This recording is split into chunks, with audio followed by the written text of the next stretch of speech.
Ang dami pa. Puro hilaw pa. Kinuhanan ko siya kanina ng mga hinog.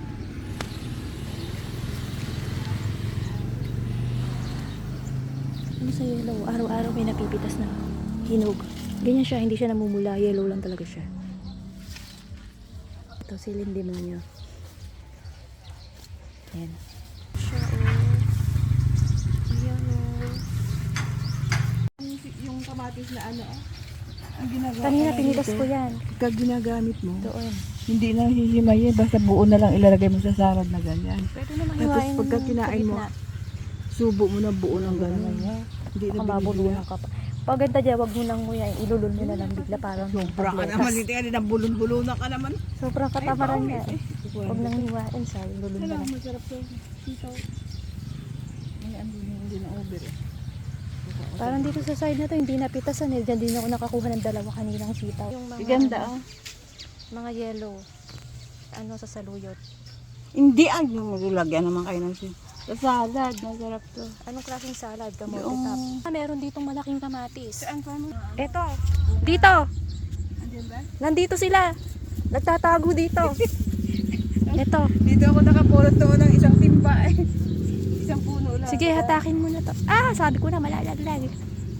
Isang puno lang, akala ko wala bunga. Pero malalaki to. Ibang variety ng kamatis Ito yung to. tinanim ni Kristen sa paso. Ito yung sa Baguio nakuha yung buto. Sa paso, tapos isang ano lang tumubo. Malamang sa China to nanggaling. Isang puno Imported lang, isang to. puno lang tumubo. Tapos Kasi ang taas niya o para siyang vine tomatoes. marami. Saka matagal yung buhay niya, matagal. Kumpara yung native dito sa Pilipinas na mabababa lang. Parang Matagal bush siya lang. bago malanta. Ito native may vines. Kaya tinalian siyang ganito. Tumataas talaga siya. Ayan. Pwede na yan. Hindi maganda yung masyadong maasim. Pag ako nagluluto, gusto ko yung mga overripe na kamatis. Kasi mas makataas yun, saka hindi masyadong maasim. Ito naman yung pamangkin kong gala. Laki niyang kahiya yung hita. Dahil puro paglat.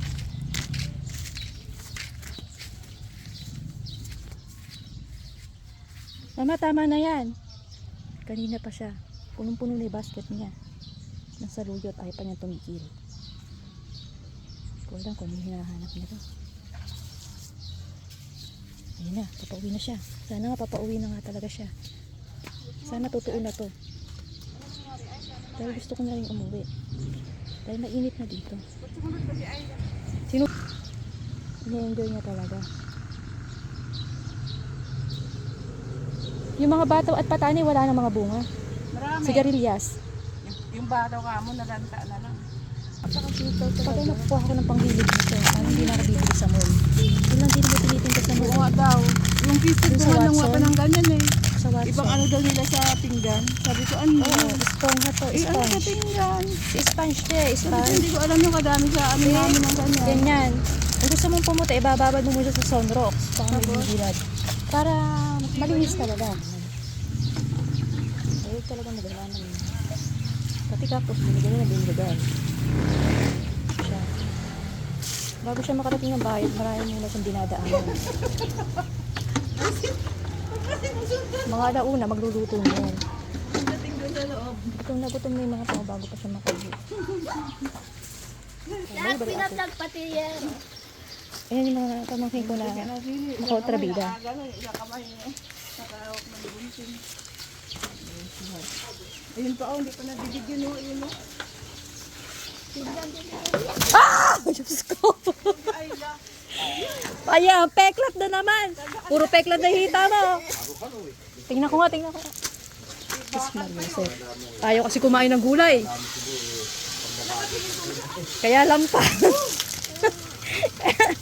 Ayan, puro siomay kasi gusto makainin na. Malamang dumo. Oh, pasa dito. Pasa dito. Galos doon. Magsabong ka na, Kojik. Diyan ka na sa duyan. Huwag ka na pupunta doon.